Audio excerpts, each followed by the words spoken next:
Welcome back to another episode of Power Word Nerd.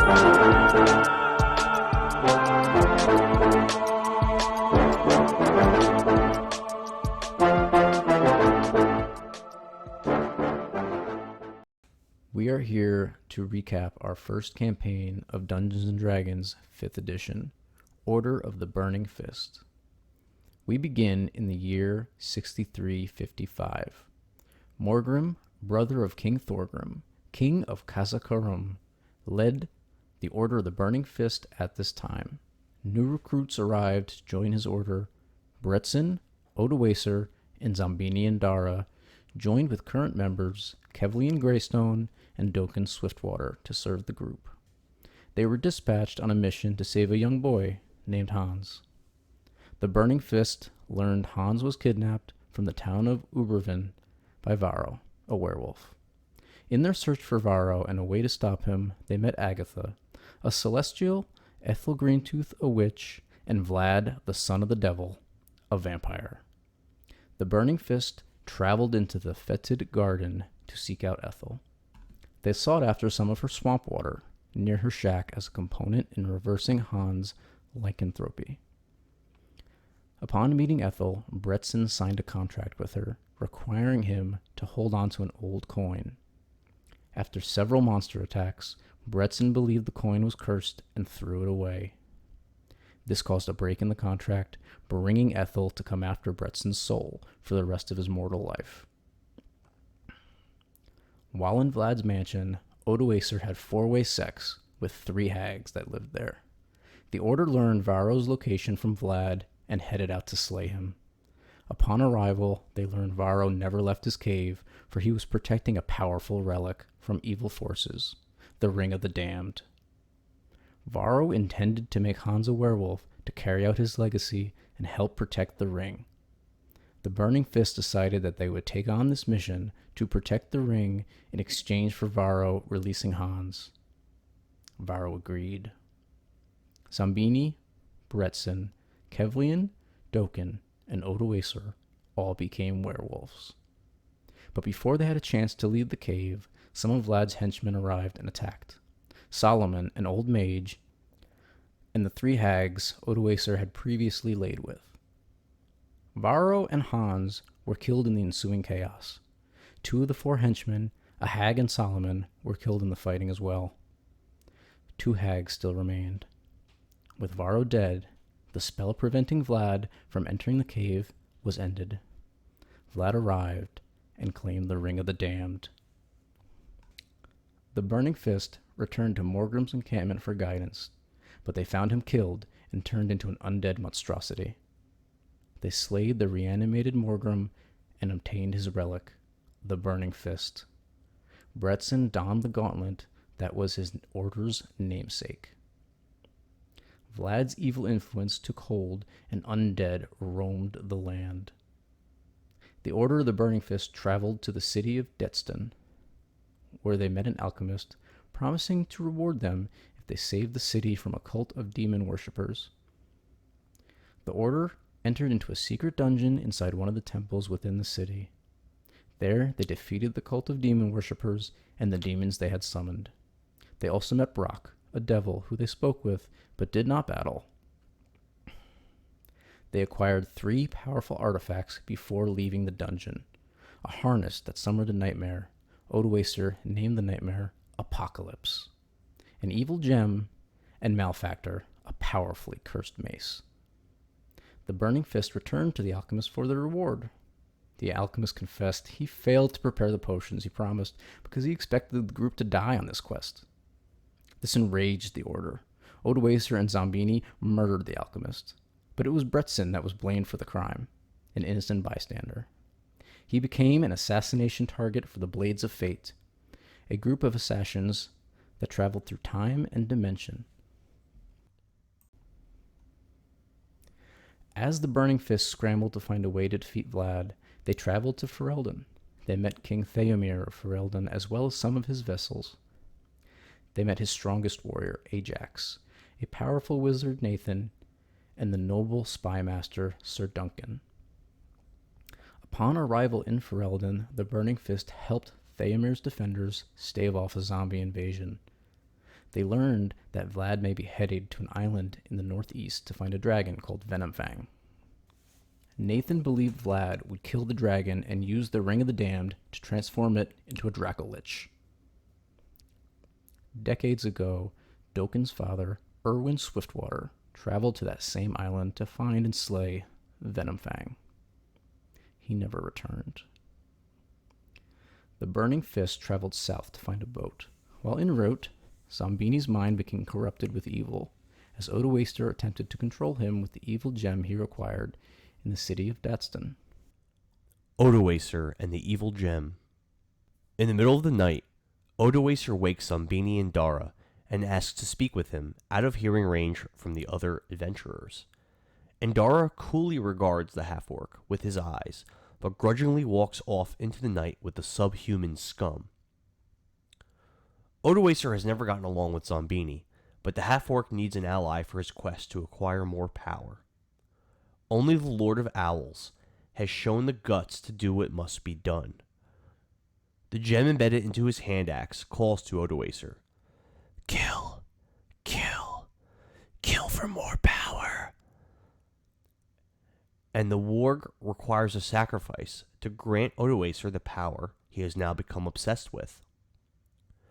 The Owl Paladin, he lost his way. He will break his oath. Tempt him with blood. Zombini, Odoacer greets Indara to begin the secret meeting. Filthy orc, disgusting piece of trash, what do you want from me? Accosts the volatile Owl Lord. Normally, I would pummel you for speaking to me thus, but I have a proposition. Make it quick, orc. Odoacer draws his magic hand axe and slams it into a tree, just to the left of Zombini's head with surprising quickness. The gem embedded into the half-orc's weapon glows a bright lava red, engulfing the small area and both figures in its light. Indara darts away, startled, and draws his sword. Is this your scheme, foul creature? You mean to strike me down, away from our comrades? Fine then, you will feel the cold steel of my blade as... Kill, kill, take his head, savor the blood. What? Who? Truly, you sound like an owl, my lord. Follow the orc, slay the human, bring his head to the warg. Odoacer will attain power. More power for you will come soon. More power and more blood. Something in you stirred when the orc ripped the throat out of that cowardly human. You enjoyed it, and a demon inside you has awoken. Follow my bidding, and your hunger will be satiated.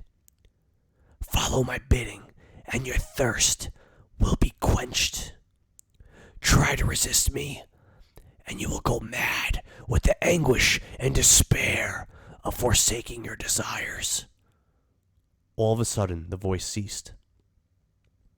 Indara blinked once, then twice. He looked over to Odoacer, who was smiling and nodding.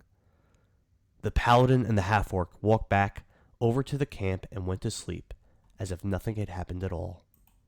The Burning Fist met Teclis, the captain of a ship, in a tavern in the high elf city of Coldbank. A group of lizardmen were there blocking the port of Coldbank, so Tyrion the king tasked the Burning Fist with removing them. The order defeated the lizardmen, then returned to the tavern to rest.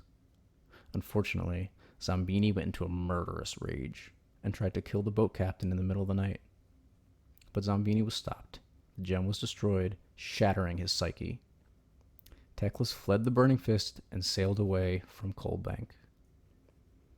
Out of options, the Burning Fist then traveled east to the drow city of Harganath.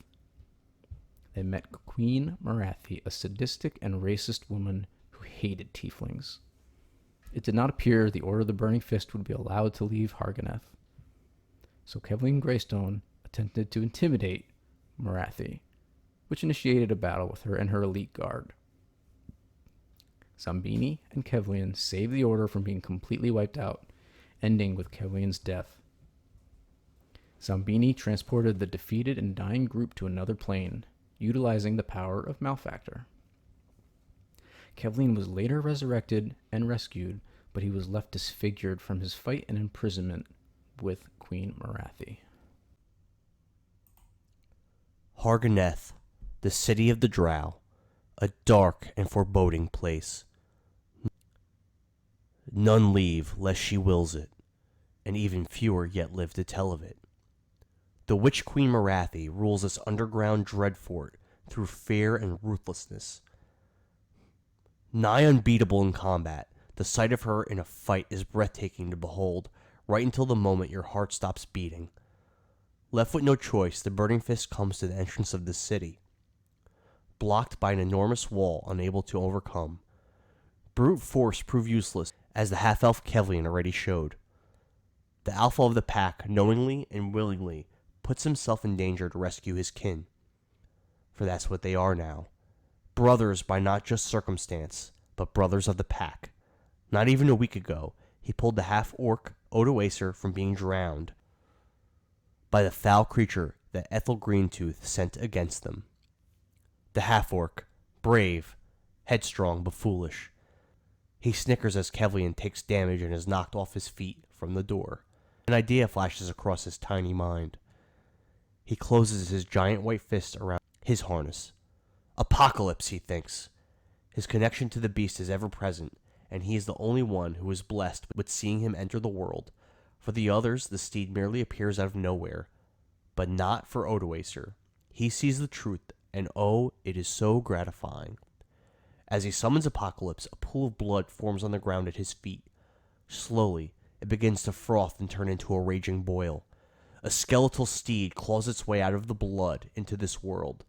Muscle, sinew, and flesh coalesce around its firm figure until finally its mane is ignited and its eyes burn with deadly purpose, able to take them to the very gates of Harganeth itself. The party decides to cross the towering expanse of ebony black wall, impregnable to even an army, with the help of Apocalypse. A small group enters the ethereal plane and plan to drop unannounced into the very heart of the city. As they travel, they notice guards posted everywhere, and finally, they are able to find a small alleyway to re-enter the world. Atop a tower, two Drow guard are standing silent, shoulder to shoulder, when off to the right, a blinding light flashes out of nowhere. They turn to each other, and the man on the right says, "Warn the Drow Queen! I'll call the Daughters of Lolth!" They each race to their tasks. Inside the central citadel, the armory of the elite response unit known as the Daughters of Lolth stands ready, with 10 warriors dressed for battle and death. The glyph on the wall glows a deep purple, as one of its sister glyphs has been activated. The magic system allows the guards around the city to call death to any foolish enough to enter. A voice echoes in the armory. "We have intruders somewhere, between the flesh and slave pits!" Immediately, the warriors get up and activate a portal, taking them right to the section of the city. Another flash goes off not far from their location. As they round a corner, a third flash ignites, and they see 5 interlopers standing there. "Who are you?" asks the Drow soldier Kraka. "We are mercenaries of the Burning Fist, and we require a boat," replies Kevlian Greystone. "None enter without seeing the Witch Queen. Follow us." The party looks at one another and agree to follow the warriors. The guard comes to the door of the throne room and begrudgingly knocks on the door. "Come in," a raspy, metallic voice replies. The guard pushes the door open. Marathi is seated, high in a throne of tiefling slaves. Each one has their mouth sewn shut and their bodies staked together through the flesh so they are unable to move. Only able to absorb agony until death finally grants them a solace. The queen sits eating a steak off the back of another slave who is just kneeling in all fours, motionless. The guard remains silent as she finishes her meal. That was delicious. Nothing beats tiefling tail, wouldn't you agree?" asked Marathi. Yes, my queen. Now, what is it? My queen, there are intruders being taken to your audience chamber, awaiting your instructions, says the guard. Very well, says Marathi. As she finishes her sentence, quicker than the blink of an eye, she lashes her whip around his neck and in one fell pull releases the guard's head from his body. That will teach you to leave your post, she says, now ready to see the intruders. At the audience chamber, the group enters a lower floor and the door is shut behind them. Looking around, Bretson is horrified by what he sees. 2 tieflings are hung from beams on the ceiling naked, mouths sewn shut, and their eyelids cut off. Anger fills Bretson at the sight of such atrocity. Kelvin walks over and gently cuts the mouth free. 2 words escape his lips. Kill me! Zombini and Dara, recently freed from his own torment, grants his wish quickly and cleanly. Marathi enters the chamber upstairs, and Cracker advises her. 5 members are downstairs. One of them is a tiefling. They're no match for you. Shall we take their weapons, my queen? No, I shall enjoy this, replies Marathi. She enters the lower chamber with a small group of trusted guards, just as the Order of the Burning Fist cuts the second tiefling's mouth free. Dogen watches as a figure clad in dark midnight armor walks right past him and doesn't even acknowledge his presence. Dumbfounded, he watches in horror as she rips the tongue out of the man, killing him instantly. Jeez, this is one bad bitch. Maybe she'll help us kill dragons, Dogen thinks to himself. As negotiations begin to sour between the Burning Fist and Marathi, Kevlian and Zombini exchange a glance at each other, knowing that they cannot talk their way out of this one. Suddenly, unable to control himself, Dogen shouts at her, "But what about dragons?" Rolling his eyes and being the alpha, Kevlian steps forward, ready to dominate this bitch. But he trips and looks foolish in the attempt. "You dare to challenge me, half-elf? You shall know misery," screams Marathi. Quickly, Kevlian regains his composure and hits the priestess in the corner of the room with well-placed arrow shots. The queen lashes out with her whip at Dogen. "The fool yells at me about dragons. I will show this imbecile," she thinks to herself. The lash coils out and its magic energy releases as it strikes Dogen's body, and he begins to dance against his will. "I can't stop myself," Dogen screams. Enraged for his kin and the memories of past failures, Bretson ignites his gauntlet and launches himself at the queen. Throwing caution to the wind, he unleashes a flurry of punches at her, but she dodges all of them easily. One last punch, perfectly aimed at her emotionless face, hurls towards its target. In one motion, her own gauntlet shoots out, meeting Bretson's in a clash of steel. Out of breath and stunned, Bretson reels back as Marathi counterattacks. Marathi flips and spins her whip in the air, bringing down a hard lash across the back of Bretson as deadly energy erupts deep within his skin. Then, nothing. Bretson's pupils dilate, and his soul leaves his body. "We can't win," thinks Kevlian as he slowly sees his brothers cut down by this queen. Odoacer, the brutish half-orc, falls as well.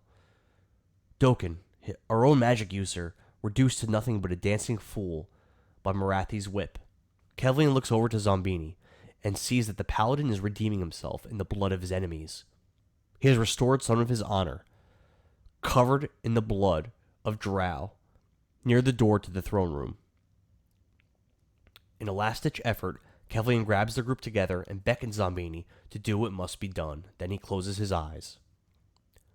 Surrounded by enemies, Zombini watches as Marathi calmly walks toward Kevlian, his eyes closed, embracing death for his family, for his brothers. An explosion of energy shoots itself into Kevlian from Marathi's whip, and his body falls limp to the ground, motionless. Off in the distance, Zombini hears screaming. He doesn't realize it's his own voice, booming in anger at the death of his packmates. Reluctantly, he teleports to the bodies, looking regretfully at Kevlian's corpse, and Zombini vanishes with his downed allies to a world unknown. Battle with Marathi. "Let battle be joined!" The murderous half-orc, Odoacer, roared as Marathi ordered her drow to attack. Zombini and Dara shrieked and shuddered as the battle began to rage all around him.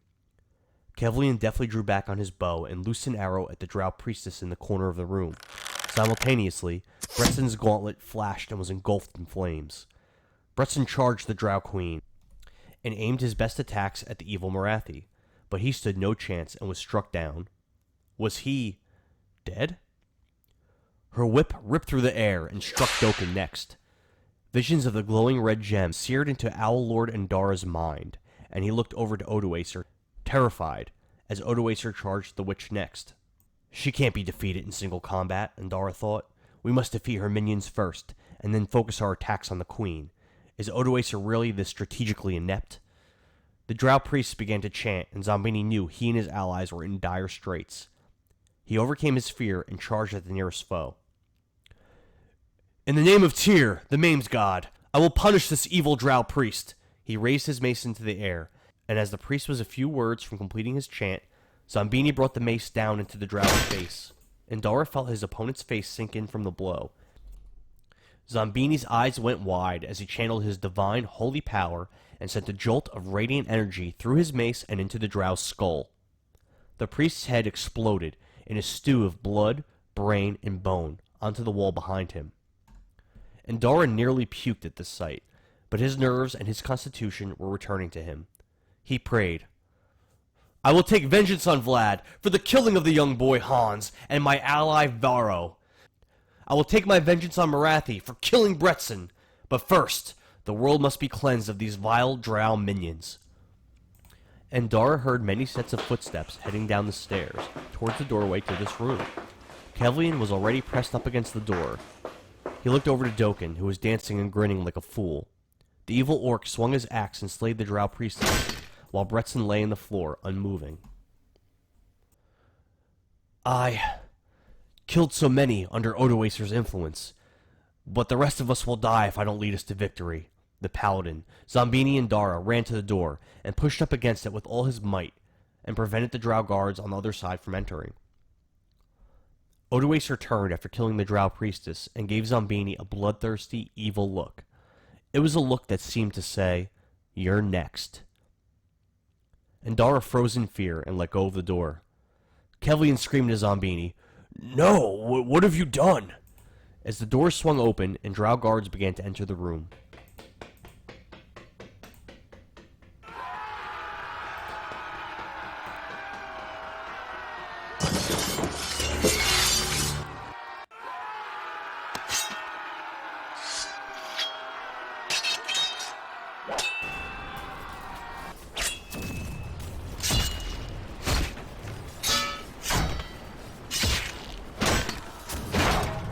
"Zombini!" Kevlian yelled as he drew his sword simultaneously. Andara snapped out of his frozen terror and turned to face the guards as two of them attacked the Lord of Owls. Zombini raised his shield as the drow on his left hammered down on him with a short sword. Clang! The drow's blade bounced off Zombini's shield and the drow backed off a step. With a backhanded slice, Andara parried the drow on his right and sent him stumbling away as well. "Malefactor, I call upon your power! Tyr, I call upon your punishing holy light! Firewall!" The battle raged on until the only members of the Burning Fist still able to fight were Kevlian Greystone and Zombini and Dara. Andara panted heavily, his body covered in bruises and cuts, and he looked around at the carnage. 7 drow lay dead on the cold floor, but there were still many left to fight. Witch Queen Marathi seemed impossible to stand against. The look on Kevlian's face, he knew it as well. The battle was lost. Kevlian looked at Zombini with a sad, resigned expression. "What is he planning?" thought Zombini. "He can't possibly mean to." Kevlian teleported over to the 3 fallen Burning Fist members and interlocked their hands. He looked at Zombini for the last time and gave a determined, courageous nod as Marathi brought her whip down upon the half-elf ranger of the Burning Fist and ended his life. "Ah!" Zombini bellowed in an anguished cry. Marathi, you'll pay for this! I'll come back to your city, burn it to the ground, and you will face my vengeance! Marathi smiled coldly at the paladin. Despite his impressive display in this battle, the human was alone and about to die. I think not. Your mortal life ends here. Andara took a step and disappeared, leaving white mist in his wake. He reappeared over his fallen comrades, confidently grabbing Odoacer's hand, and said the words, Koldra Azavistos! He, Odoacer, Bretson, and Doken disappeared, leaving Kevlin's dead body behind. The plane they ended up in was a layer of the Nine Hells. The group was transported to a mansion in the middle of a volcano.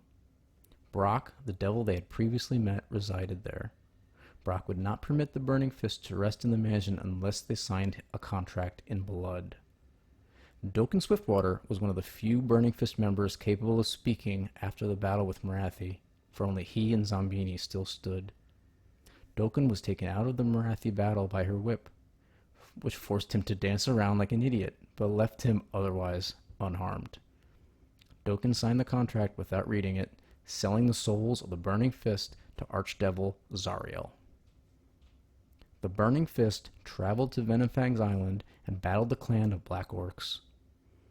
Zombini's descent into madness continued. He used Malefactor's power to carelessly massacre the Black Orcs, which then exploded upon death, causing Odoacer's demise. Odoacer was revived, but the Order of the Burning Fist was angry with Zombini's actions. Zombini fled into the forest, cackling like a madman. Venomclaw, and Venomfang's brother, attacked and consumed Zombini, ending his life.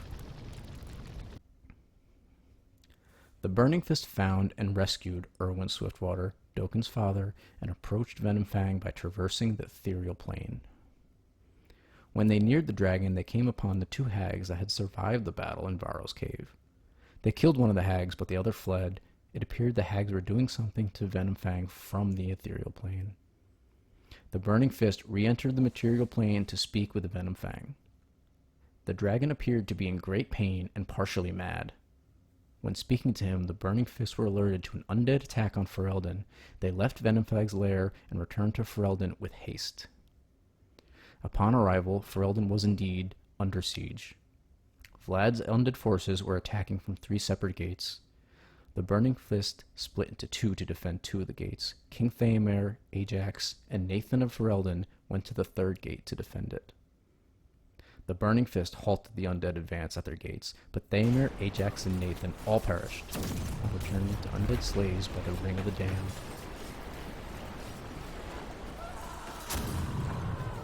The death of King Theomar.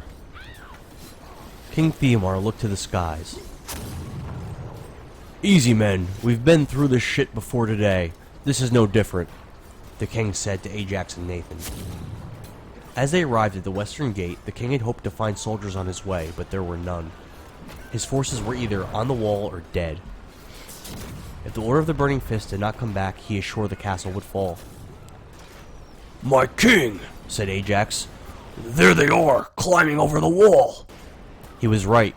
A group of ghouls had made their way onto the ground, behind the gate, followed closely by a ghast. The king raised his sword pointedly at the enemy and yelled, Charge! They must not open the gate! Ajax and the king sprinted towards the enemy. King Theomar slammed his shield into the mob, knocking multiple foes to the ground. Hacking and slashing apart limbs from these ghoulish creatures, the stench was unbearable. His plate mail was doing its job, turning away glancing blows from the foul creatures on all sides. But suddenly, a lucky strike from a ghoul caught him from behind the knee joint. King Theomar dropped like a rock, paralyzed. He could not move as the creatures crawled all over him, and the stench filled his nostrils as more and more of their claws found gaps in his armor, and his blood made the grass slick beneath him. He could barely see Ajax screaming for the king. He was wading a bloody path towards his regent. Flashes of his silver mace arced across his vision, followed by the broken bodies of the ghouls. The leader of the ghouls, the ghast, moved for the king. Nathan screamed, letting loose magical energy from his outstretched arms. a large spectral guardian appeared, smashing the ghast and other ghouls to an ichor stain on the earth. Then, nothing but silence after the initial assault was over. The king saw Ajax, his faithful servant, take his head into his hands, the warrior's face filled with tears, blood, and grime. Protect the people, said King Theomar as he closed his eyes for the last time. The front gate was smashed over and over again by the enemy undead army, and shards of wood were flung into the air around Ajax as each blow landed. They may not open the gate anymore, said Ajax. Yes, we must go hold them off, said Nathan. As he finished his sentence, a group of ghouls scrambled up the wall and onto the side of the defenders. Their stench was horrid. 3 of the creatures leapt at Ajax, and with a swing of his mighty arms, he smashed his mace into all 3 in one swing, sending their bodies crumpling to the ground. More ghouls climbed down onto the defender's side of the wall towards Nathan. Nathan threw his hands up, weaving intricate symbols into the air. A massive spectral figure appeared in the ghoul's path, swinging its incorporeal sword through the remaining creatures. Ajax turned towards Nathan and nodded in approval. Unseen by him, one of Vlad's vampires had already jumped over the wall and snuck up on him, leaping onto his back. It bit Ajax repeatedly. He could feel blood leaving his body. With all the strength he could muster, Ajax flipped through the air, landing onto his back, with the vampire catching most of the fall. His armored weight crushing the vampire, leaving it dazed. With a grunt of distaste, Ajax grabbed the creature and threw it hard into the wall. The vampire opened its eyes to see Nathan standing over it, his hands wreathed in magical energy. He grabbed the creature's head and released the stored magic into its skull. The vampire's head grew a bright white before exploding. Bits of brain covered Nathan. Both Ajax and Nathan looked at one another. Is that it? Asked Nathan. As he finished his sentence, they saw a giant appear behind the gatehouse and immediately begin smashing the fortifications. Ajax is tearing down the gate. Kill it. Bring it down. Quickly, bring it down, shouted Nathan. Suddenly, without warning, both men were knocked to the ground, then grabbed and violently lifted off into the air. Ajax looked up to see 2 gargoyles, gripping he and Nathan in a vice grip, soaring higher and higher into the air. Frantically, Ajax tried smashing the feet of the gargoyle holding him. 200 feet in the air. He shook his helm off his head, letting it plummet to the ground, and bit at the clawed foot holding him. His teeth shattered as though he was biting into solid stone. Now they were 400 feet in the air. He looked across the kingdom and saw Ferelden completely surrounded by an army of undead. He spotted the Burning Fist racing towards the north gate. Now he was 500 feet in the air. Give them hell, boys! Yelled Ajax. The gargoyles let go of both men. The Order battled Vlad alongside Pegasus, a unicorn, and Wundrin, a druid they'd met on Venomfang's island. The heroes were defeated and forced to use Malefactor in order to escape Vlad. When they arrived at Brock's mansion, Brock was not alone. Archdevil Zariel was there with a group of Narzugon at her command. She ordered the Narzugon to slay the celestial unicorn, which they did. Zariel was disappointed with the state of the Burning Fist and decided she must take a step to strengthen them, thereby giving their souls opportunity to increase in power before she claimed them. Zariel granted the Order assistance from one of her Narzugon. She ordered him to protect the group and see that they grow powerful. He removed his helm and identified himself as Zombini Indara. He had no memories of his human life, but he was an infernal reincarnation of their former ally. He believed he had been in service to Zariel since birth. Zombini had a nightmare as a mount named Malceus. Zombini reborn. The dark figure slowly approaches the group. His black boots fall heavily on the floor, and a metallic clinking sound from his spurs echoes off the walls. He wields a black hellfire lance and wears black full plate mail. Glowing red eyes suspiciously gaze at the Order of the Burning Fist from behind a black, owl-head-shaped great helm. Slung on the mysterious figure's back is a ruby-red shield. In its center is a pitch-black owl with red eyes surrounded by yellow flames. A golden talon, affixed to his lance's hilt with a chain, continuously drips blood. I will accompany your group and ensure you follow the Master's orders. In her infinite generosity and consideration, Archdevil Zariel has bestowed this humble acolyte with the name Zombini Endara. He turns towards his master and bends down on one knee. My lady, I am your eternal servant. I shall do as you command. He stands and turns back to face the party. Zombini convinced the group they must grow more powerful before facing Vlad again. They returned to Harganeth and learned Marathi had traveled to Cold Blank with the bulk of her army. She was currently sieging the castle. The Order of the Burning Fist decided to exterminate the populace of Harganeth as reprisal for Marathi's past actions and to increase Odoacer's power. He required elf sacrifices for his god. They uncovered a secret underground outpost of tiefling guerrillas and joined them in attacking the city.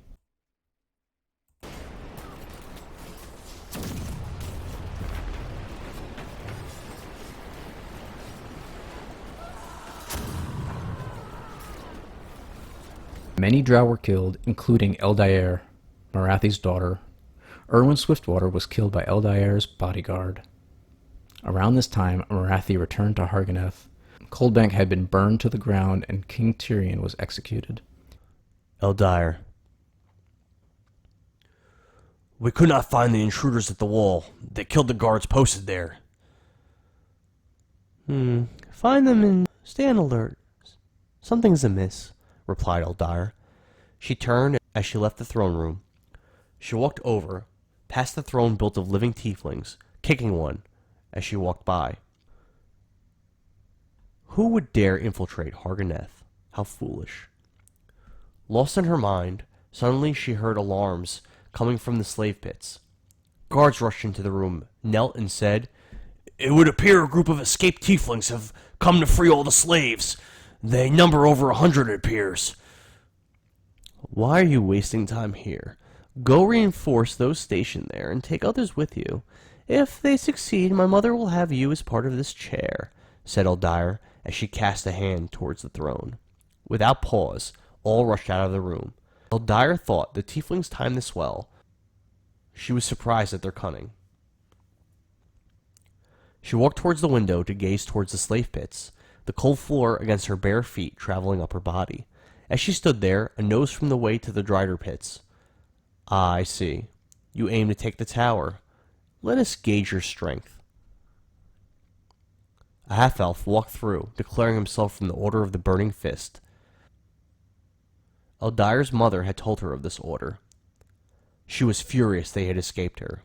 They will not do so again. Let me test their abilities, Eldair thought to herself. Another member entered the room, and she had to disguise her disgust as the tiefling called Bretzen arrived alongside the Narzugan Zombini. If Bretzen is shit, then is Zombini the bucket that carries it? Eldair can sense the party is beginning to question her intentions. A little coercing is necessary. She quietly crosses her fingers, knowing her bodyguard will attack once she gives the signal. He does so wonderfully. Eldair feigns helplessness and watches as the order goes about their work. They are skilled, no doubt. But her bodyguard is not without skill himself. He closes in on the one called Erwin, and his body is filled with shadows as his eyes grow solid black and he falls to the floor dead. The one called Dokkan appears to take this the hardest, and he begins crying. What a pussy, thinks Eldair. Dokkan, the healer and magic user. Bretzen, the heavy-hitting glass cannon. Odoacer, the balanced half-orc. Kevlian, the ranged specialist. And Zombini, the devil who is tough as nails. She thinks. What is the best way to tear them apart? Erwin's death, from Kevlian Greystone's perspective. Kevlian rushes to Doken's side and consoles his friend. Tears stream down the bard's face, and nothing Kevlian says seems to reach him. The ranger himself is filled with grief as well. In the short time he had come to know Doken's dad, Erwin became a father figure to Kevlian. They formed a powerful bond, one that Kev won't soon forget. Odoacer comes over to join in the morning, and Mr. Greystone tunes him out, lightly touching his own scarred face, gently tracing the scar tissue where his nose had once been. Kevlian had a reputation in this region. He had copulated with hundreds of wenches, whores, and even honest farmers' wives. Kevlian looks to the ground, now mourning the loss of his own physical beauty. A shadow of depression and insecurity envelops him. What woman would open her legs for the ranger now? His face is hideous, and his psyche is in tatters. Odoacer walks away, and Kevlian Greystone finally looks up and meets the gaze of the devil, Zombini and Dara, staring at him coldly, with calculating eyes. Kevlian realizes he's still touching his own face, and removes his hand. Zombini turns back to Eldir. Erwin's death, from Zombini and Dara's perspective. Psst, psst. The fallen Narzugan feels infernal energy coursing through his body. Steam rises from the deep wounds in Indara's back, and his flesh cauterizes as red electricity crackles around his hellish aura. The pain he feels, as his flesh burns and crisps, is enough to make the average person double over and scream in pain, perhaps go into shock. It is far beyond the limits of a mortal man. But Zombini Indara is no mortal. He lived his entire life in the Nine Hells, in service to Archdevil Zariel. This is nothing. Indara witnesses the elvish archer, Erwin, fall in the battle. He signed no contract with my lady, Zombini thinks. His death is meaningless. Indara readies his Hellfire lance and charges Erwin's killer. He plunges the lance deep into the drow's neck, and the lance glows red as infernal energies are channeled from its devil master into the weapon. Zombini Indara is expressionless and cold as he says, "Prepare yourself for the wrath of Bator."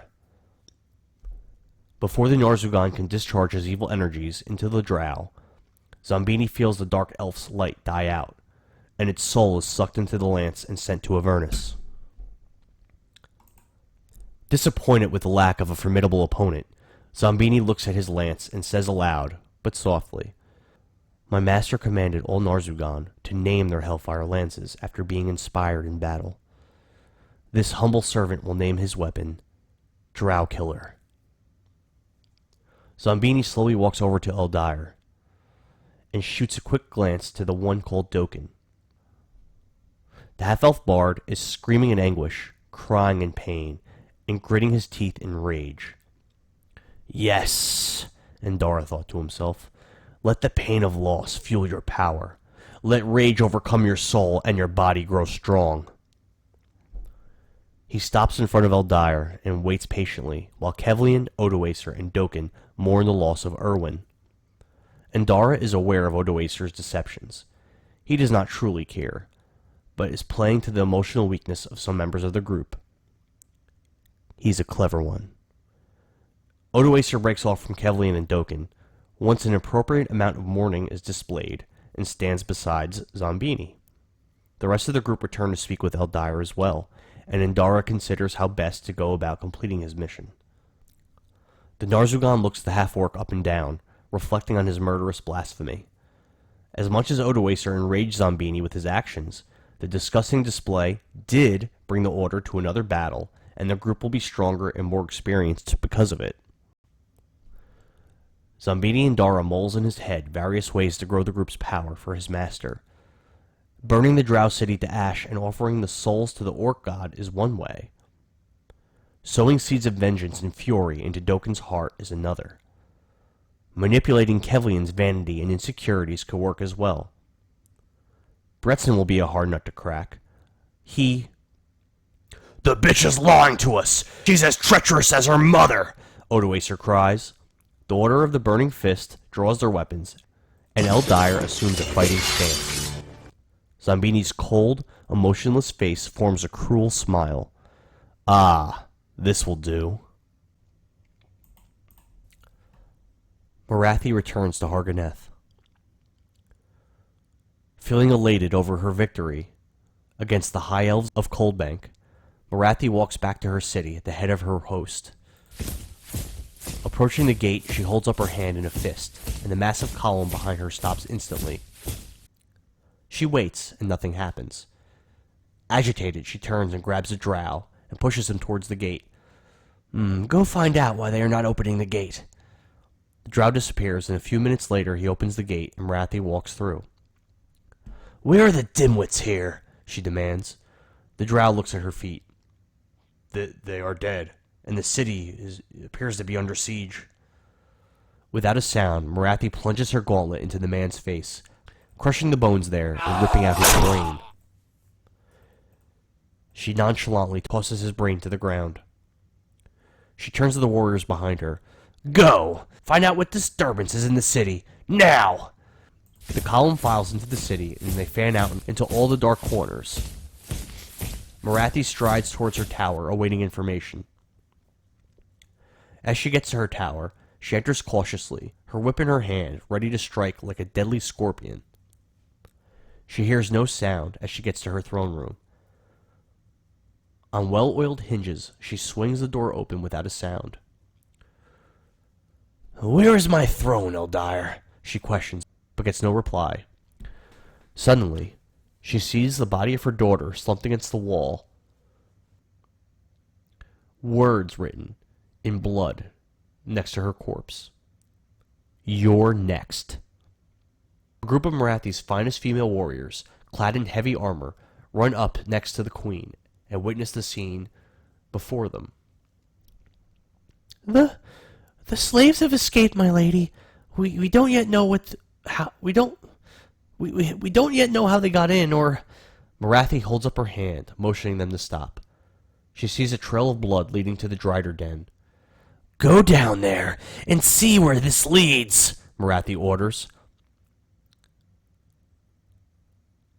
Before all the warriors go down the hatch, Morathi grabs the last one. I am sorry about Eldire, my dread queen, she says. She was weak, and no weakling deserves to inherit my kingdom. Go get me a male, and make sure he is strong, says Morathi. Alone in the tower, Morathi looks at Eldire's corpse, and her fists clench in rage.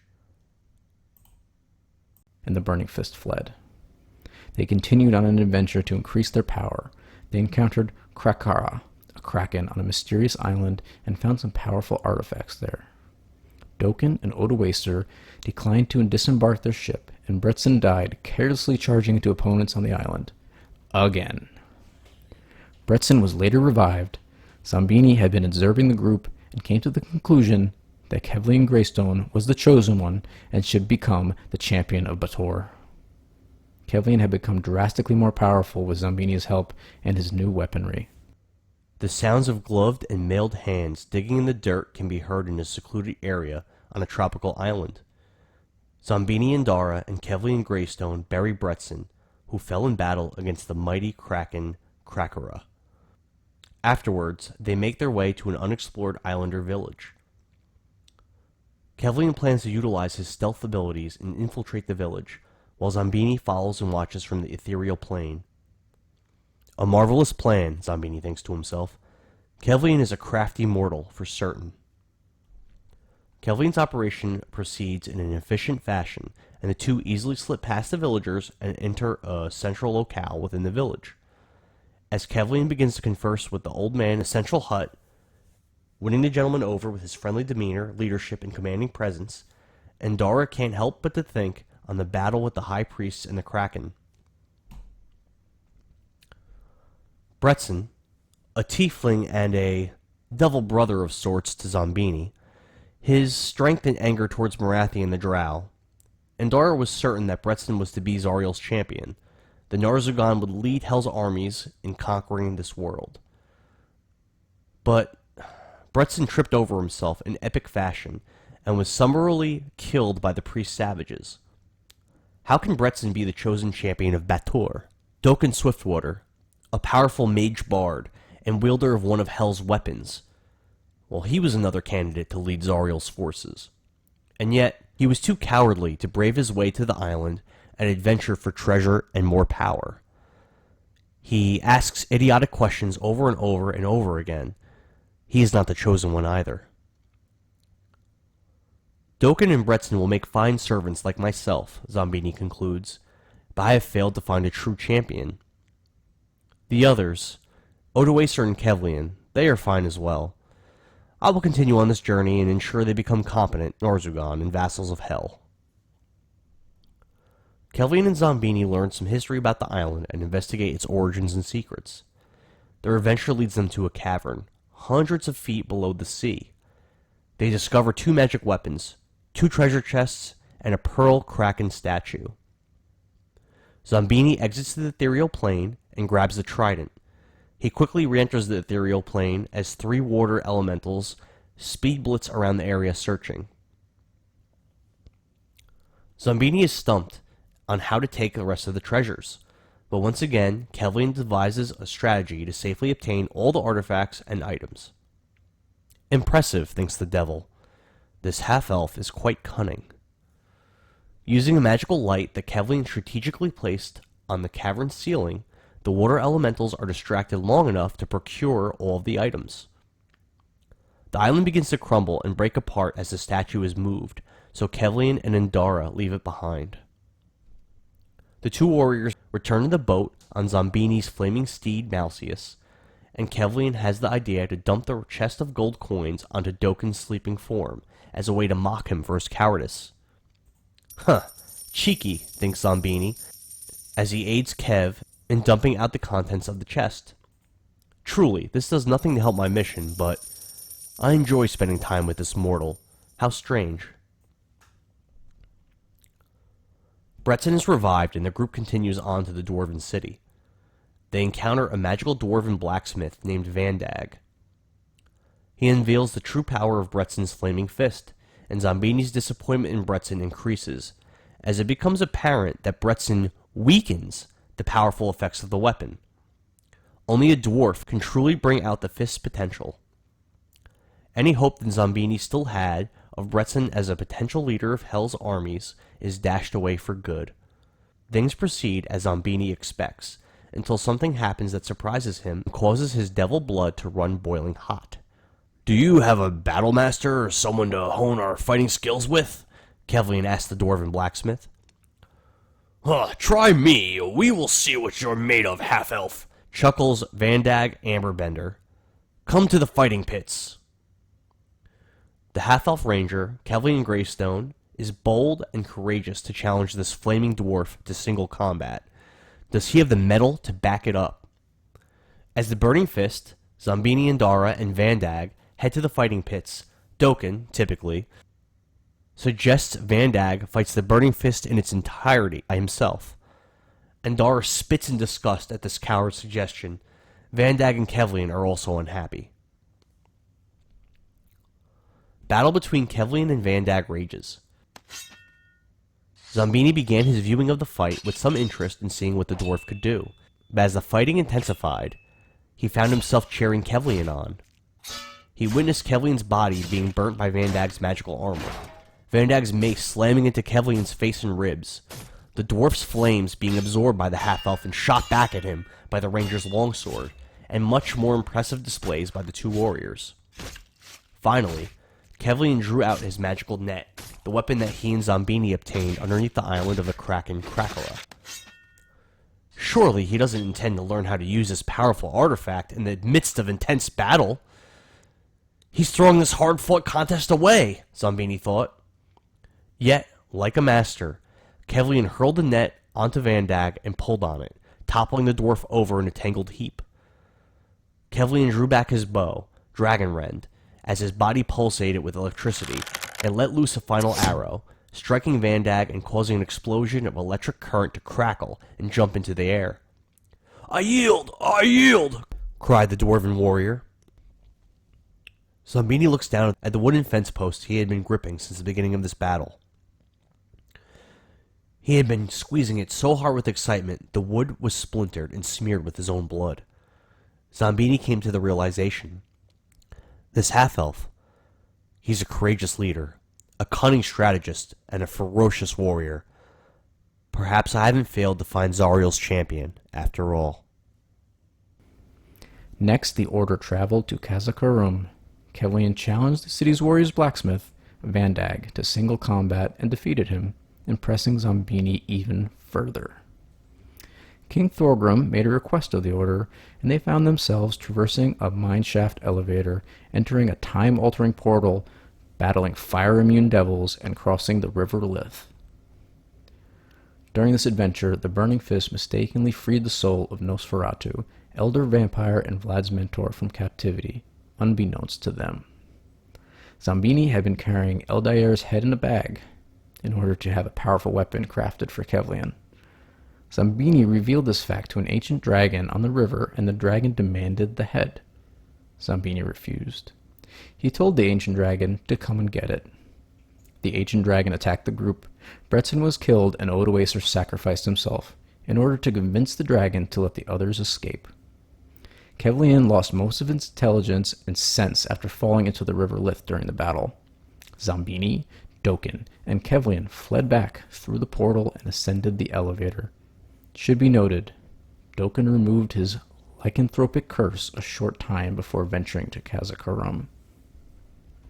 Due to the odd passage of time here, Zombini and Kevlian went through a surprise, forced werewolf transformation and killed Doken. When they regained their human forms, Kevlian suggested they travel to a friend of theirs, Agatha, who could bring Doken back. Also, due to the odd passage of time, Bretson was too decayed to be revived. Zombini brought Bretson's corpse to Vandag, the warrior blacksmith, of course to have it made into a weapon. Vandag refused. But he augmented Kevlian's bow, Dragonrend, with Eldair's power. Kevlian and Zombini traveled to Agatha's church, where Doken was revived. Before leaving, Zombini revealed he was a Narzugon and devil in servile to Archdevil Zariel. Not knowing Agatha was a celestial, Agatha attacked and killed Zombini. Shortly after that, Garagas Stormbringer, a cleric dwarf from Kazakarum, arrived at the church. He informed the group he was sent by the gods to aid them in destroying Vlad, and he joined the order. A reborn devil Odoacer also showed up and joined. Agatha told the group to travel to a temple in the snowy mountains beyond Kazakarum and seek out the Ring of Light. She continued, saying it was the only way to defeat the Dracolich, an undead army of Vlad. The Adventures of Marigold Mandred. Marigold skips and frolics through the forest, seeking out the closest town. As she nears the exit of the deeper woods, she spots a group of ghouls munching on a deer they captured. The poor animal's entrails are strewn about, and the ghouls tear chunks of flesh from its body as they consume it. "Ew, gross!" Marigold exclaims as she walks past, holding her nose and making a disgusted face. The ghouls stop eating and look up. They snarl and gnash their teeth at the air, salivating for the young girl's body. Each of them stand and begin a clumsy sprint towards the young Miss Mandred. "Tee!" she giggles as the ghouls close in and reach for her pale throat. With a soft whoosh sound and a bright flash of pink light, Marigold disappears from the ghouls' grasp and reappears hundreds of feet away, safely out of the forest. "I'm gonna miss those silly gooses," Goldie thinks to herself, fondly remembering all the times that Auntie Ethel sent her into the forest to test her witchcraft against the ravenous creatures. Marigold hums to herself as she proceeds on her journey. Marigold nears a small town, but it's seemingly deserted. She tiptoes closer and hears a commotion coming from the town's church.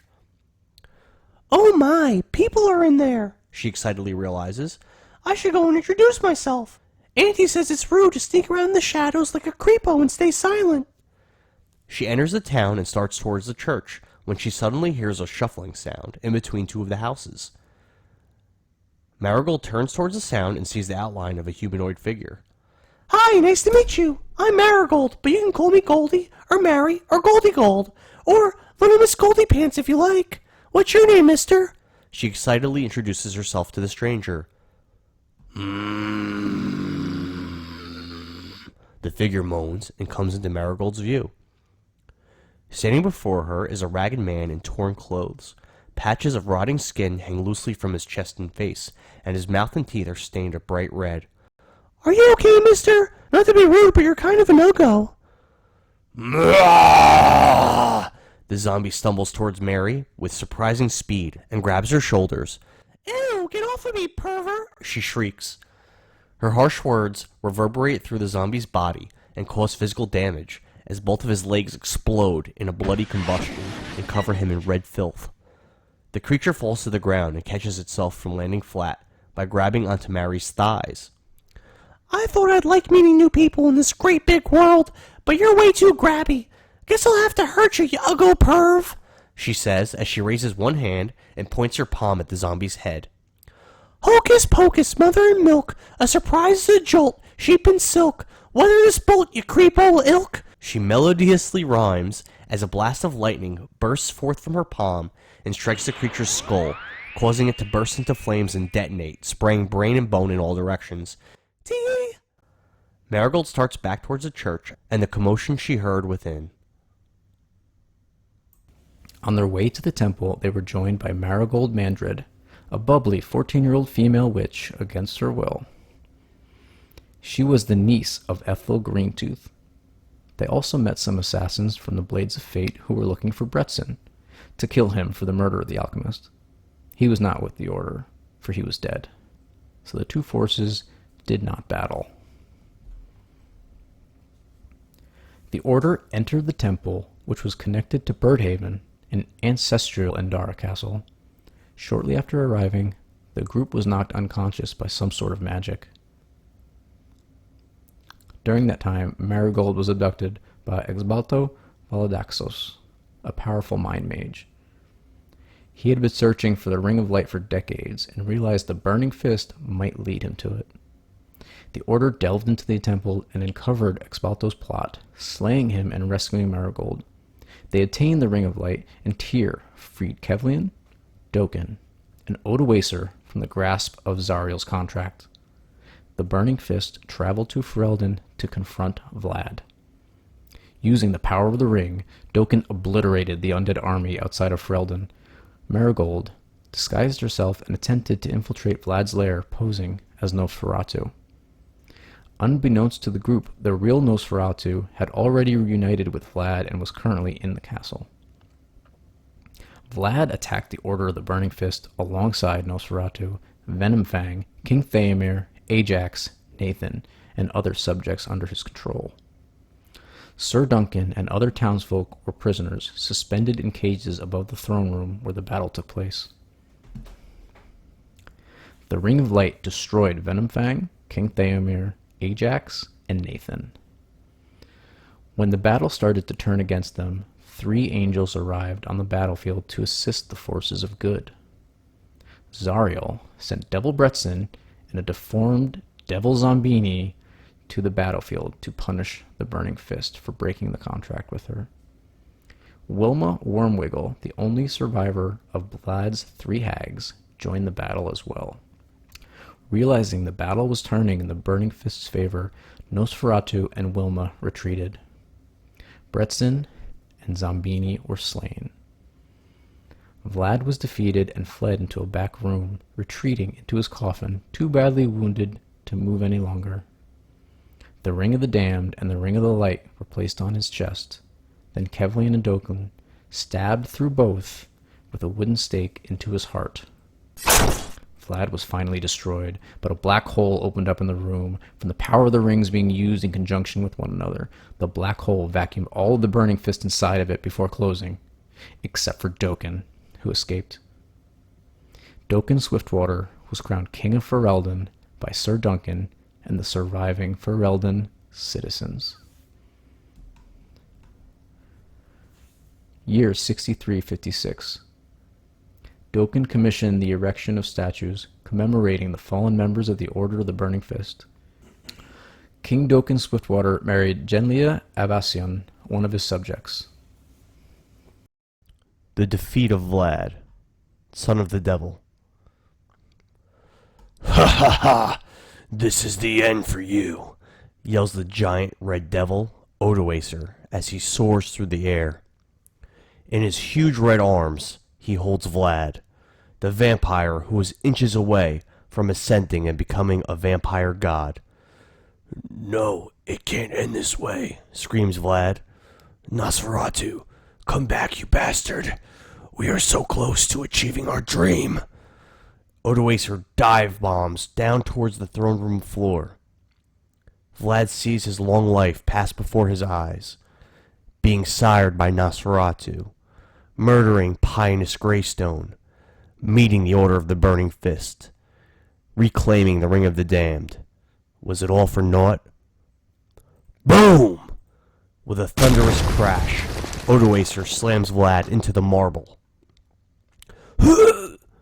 Vlad spits up a sizable glob of blood as he lands hard on his back. The Burning Fist has won!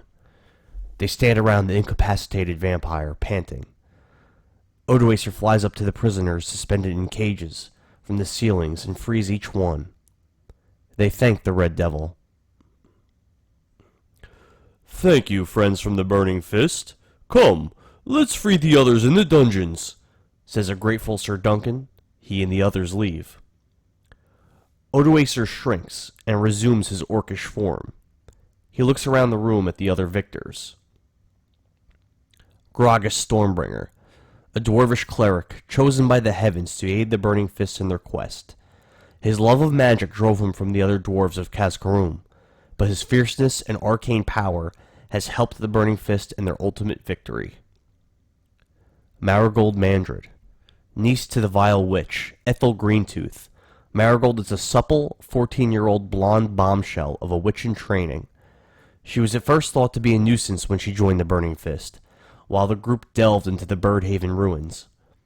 As they explored the crumbling castle, the group discovered the real Marigold was held captive there, and it was actually the Mind Mage, Zabalto Valadaxos, who had been vexing them.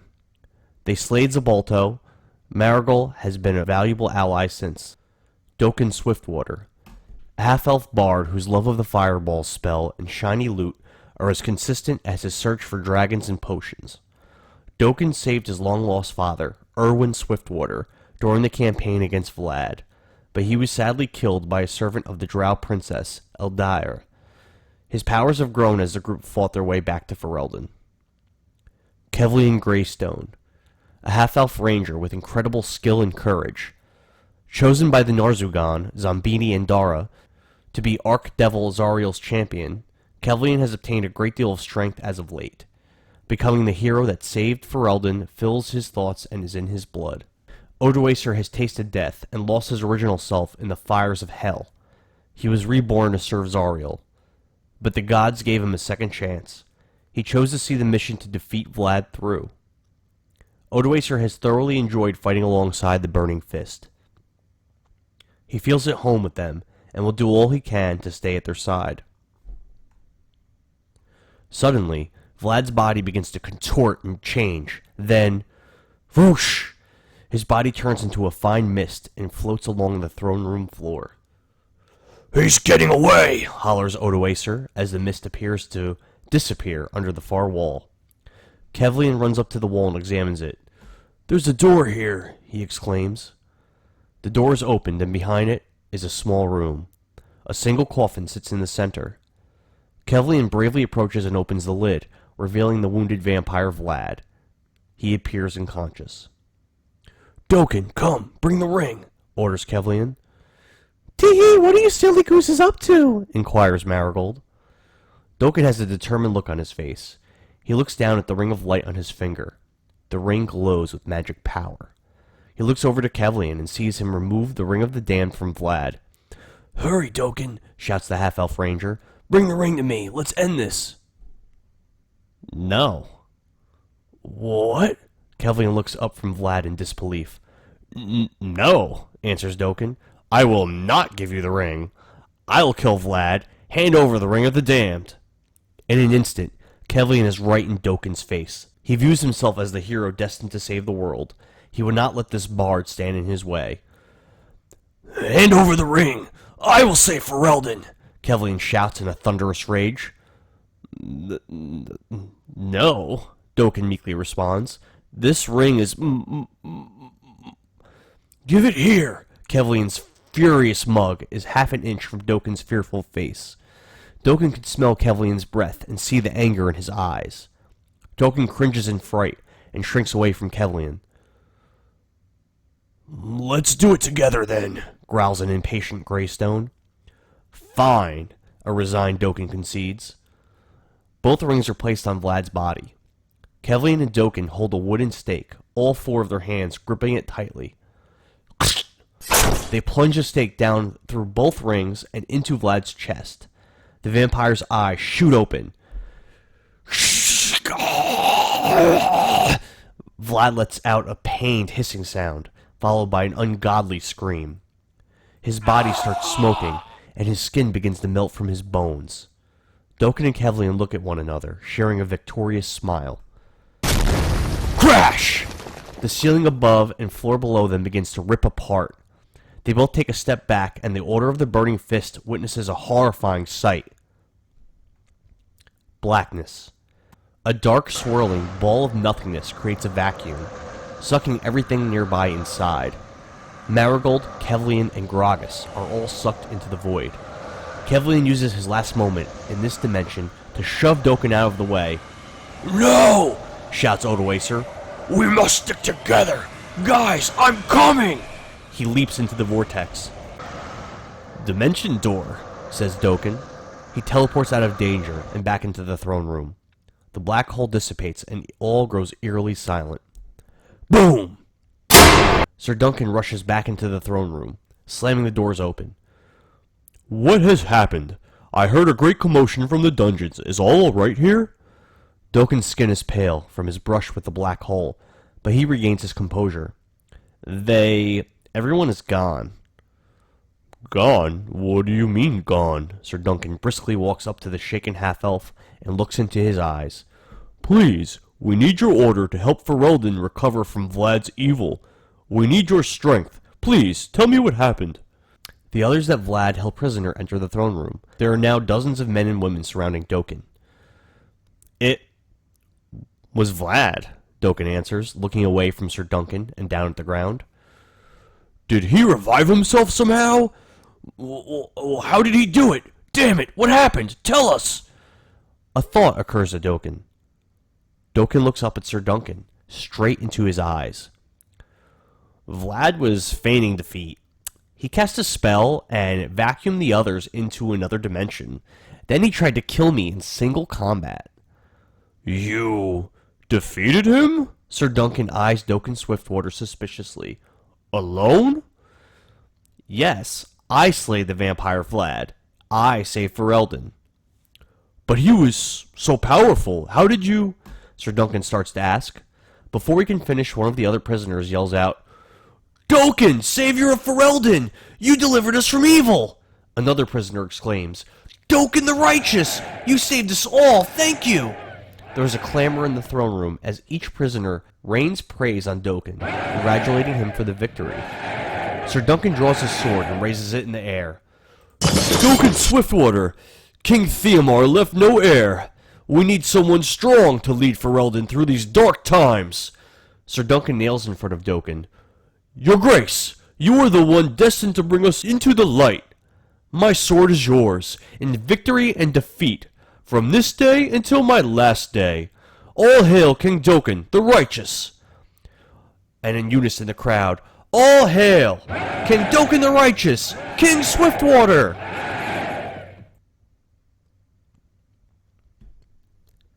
Doken walks over to the throne and sits. Sir Duncan presents him with the golden crown of Ferelden. Yes, Doken thinks to himself, praise me. I am righteous. I am your king. The end.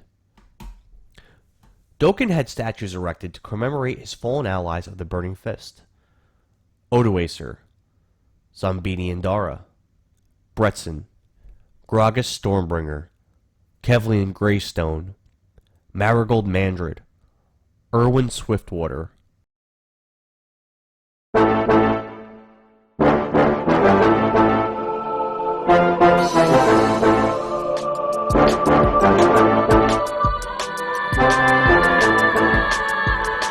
Welcome back to another episode of Power Word Nerd.